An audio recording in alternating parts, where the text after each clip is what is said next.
Hi, I'm Chanel, one of the journalists at Manx Radio. Welcome to the latest edition of Manx Radio Newscast. James and Belinda Richardson from London. Right, now you've taken up a very interesting challenge. Can you tell me about that? Yes, we've embarked on a challenge to drive to all 238 lifeboat stations within 911 hours. And that takes in the whole of England, Scotland, Ireland, Wales, including Shetland, Orkneys, Isles of Scilly, Isle of Wight, Jersey, Guernsey, Alderney, the whole of Ireland as well, and of course the Isle of Man, which is where we've finished here today.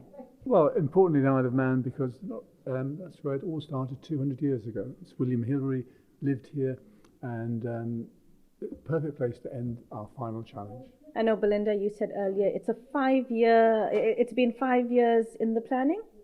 Yeah, well, we started in 2018, and the idea was just going to do it once, visit all the lifeboat stations. Could it be done in 911 hours, travelling to all of them? And we achieved it. We started that one and finished it in London. And given the London traffic and everything, we had 7 minutes left on the clock at that challenge. This one, by comparison, was a little bit easier, although we had our challenges along the way. The challenges basically are 39 ferries and 4 flights, and particularly the weather we've had this summer, it has been quite trying, but as Belinda always says, it wouldn't be a challenge if it wasn't a challenge. I know you said it's been challenging, but how has it been, the highs, the lows, the everything?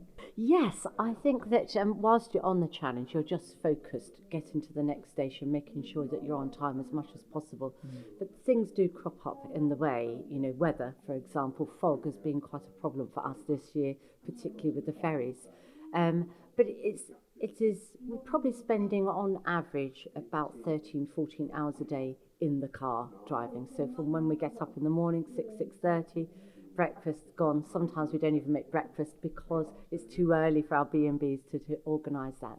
And then getting in our accommodation, having a bite to eat, and then hitting the sack and literally crashing into bed at about 10 o'clock on average, ready to get up the next morning. There is a tiredness, but I think it is compensated by really, really good sleep. When our head hits that pillow, we're gone. So when we wake up in the morning, maybe a little bit groggy, but as soon as you hit the first station, that's it, you're back up there, because you're meeting such wonderful, generous and kind people who've come out specially to see you. I think adrenaline is a big factor. Also, you have a lot of tasks to do every day. We have a very tight time frame, particularly with ferries to catch, check-in times, and there's always the unknown that's going to crop up, where a road diversion, flooding, fog, these all impact on it. And I think because you have this list of tasks, that keeps you going. As Belinda said, the minute our heads hit the pillow, preferably soft pillows, to all the B&Bs out there, but that is when you crash out, get ready for the next day. Yeah.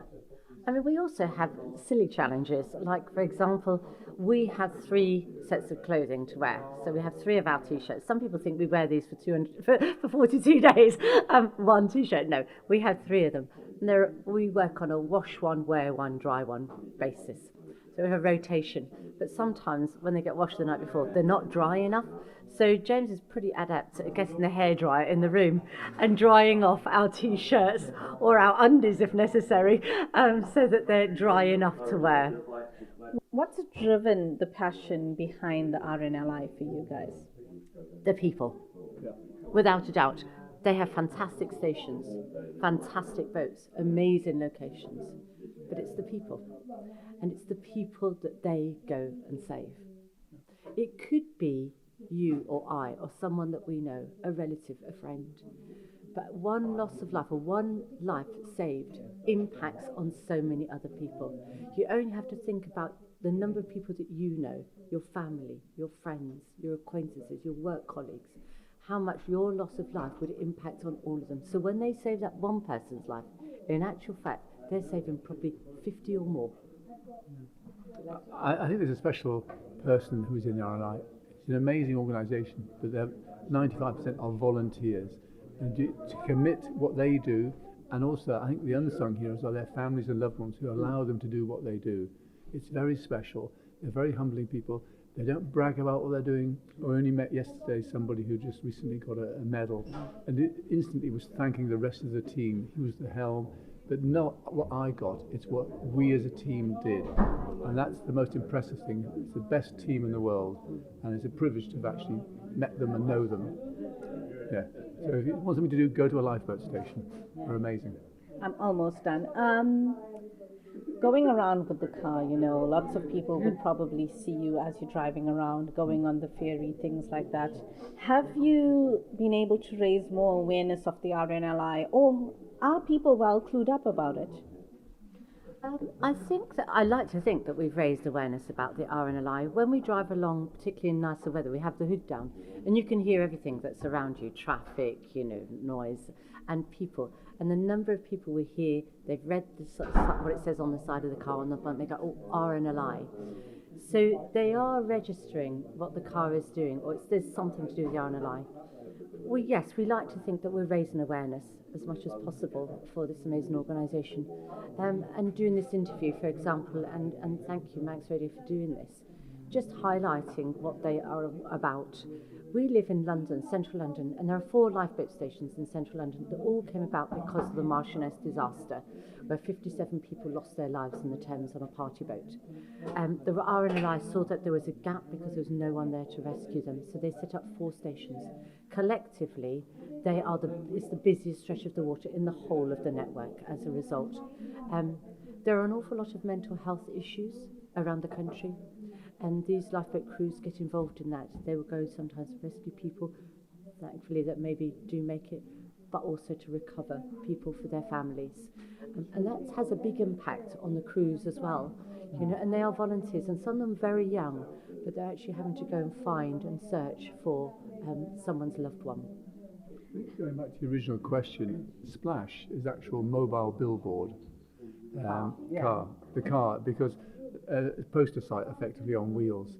And the lovely thing is that when we do stop somewhere, the station or by the coast, people come up to the car and start asking questions, reading about it, and that may prompt them, because we have our Instagram account, we have to our website, they're thinking about it, look on it and learn something. So I think definitely it has improved, and that's where I think a lot of the extra money's come from, just people involving and being engrossed in the whole challenge.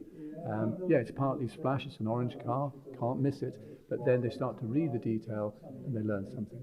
And plus also, a lot of our sponsors didn't know anything about the RNLI at all. I mean, we've got a lot of Porsche dealerships who sponsored us for the last couple of years. They knew nothing about the RNLI, but they've come on board and they found out, and they've been motivated to re-sponsor us again. Has Splash been around with you guys for the 5 years? Yes, from new. In actual fact, when we started our first ever challenge, I bought it new. I set about making sure that we started our first ever challenge at Teddington Lifeboat Station with 911 miles on the clock. So I'd taken delivery of it in March. The dealership hung on to it, and I had worked out on my spreadsheet where I could take the car to and back, and I'd got all the mileage worked out. And I'd bring it back to the dealership, they would clean it ready for our next outing. We then met Pirelli, who sponsor our tyres every year on the car, and they were taking photographs and wanted to do a short story. And he looked in the car and he looked at the dashboard and he said, "Oh, you've only done 800 and something miles." And I said, "Yes." I said, "Because I would start the challenge with 911 miles on it." But the number didn't quite sit right with me that he read on the dash, and I went back home, checked on my spreadsheet, and sure enough, if I'd carried on, I would have been 3 miles over. So I wouldn't have been able to start with 911, but 914 miles. Well, I couldn't have that. I denied myself driving it for 6 months. So what I did is we ended up getting a flatbed truck to take the car to our home to start, so that we could arrive at Teddington. And we drove up and down the road when we got to Teddington. I had half a mile to use up to get it to that 911 miles. I had our son-in-law in the car with me. And we drove up and down, and we got to the station, reversed it onto the drive with 911.0 miles. Oh, that's amazing. I understand you guys have also done some fundraising in the last month. What was the total that you raised? And there's also something special that's going to be built soon? We've been raising the funds for a relief D-class lifeboat. It's the smallest boat within the fleet, but it does in excess of 60% of the shouts. And we were recently told it would be called, this number would be D911, which is only fitting. But the money we needed to raise was £110,000, and we've actually raised £127,377. So thank you to everybody who's contributed to that over the last 6 years. We're so proud to be associated with the RNLI, and particularly that boat will save lives. So everyone who's, whether they're given £1 or a lot more, they can have peace of mind that will have saved someone's life. Would you like to add on this? Yes, no, I don't think we ever sort of thought that we'd actually raise this kind of money. And bearing in mind, the challenge is, this one is 42 days in total, but from when we leave home to when we get back home. 37.95 is the length of time we're actually on the road, the number of days. And the other ones have been shorter. Wales was shorter, Ireland was shorter, because they're smaller countries. So that's been an accumulation. And when we finished our first challenge, we were slightly disappointed about the money that we'd raised. It wasn't as much as we'd anticipated or hoped for. But we met a really lovely Lom up in Stromness Lifeboat Station, and he greeted us quite late on in our visit, and he came and he said, look, he said, don't worry about the money. Raise awareness first, and the money will follow. And every year we've gradually got that little bit more awareness, and therefore the money has followed. So this total is in total of that 5 years? Yeah. Yes, it is. I mean, it's been a kind of a slow burner, but we feel that it's started to get more traction. And obviously that's not necessarily the final total, because we know we've got money still coming in. And we would like still people to feel that they can still donate to the challenge. Yeah, there's a new target. It's unknown, but we're going for it. But I think sponsors have become serial sponsors, pick up new ones, but people have got so involved, and when they understand what we're doing, what the RNLI do most importantly, they're all volunteers almost. So they're only too pleased to contribute again, knowing that they will help save lives. Also, going back to the fact that so many sponsors didn't know anything about the RNLI, we have now several sponsors who are starting a relationship with the RNLI. So really the boat is fantastic, but our real lasting legacy is the relationships that we've hopefully helped to foster, that will then continue into the future, where both the donor and also the RNLI will benefit and it will flourish.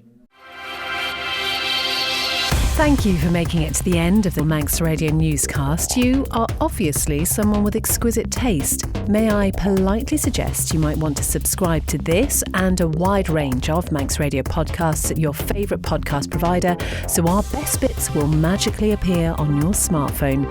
Thank you.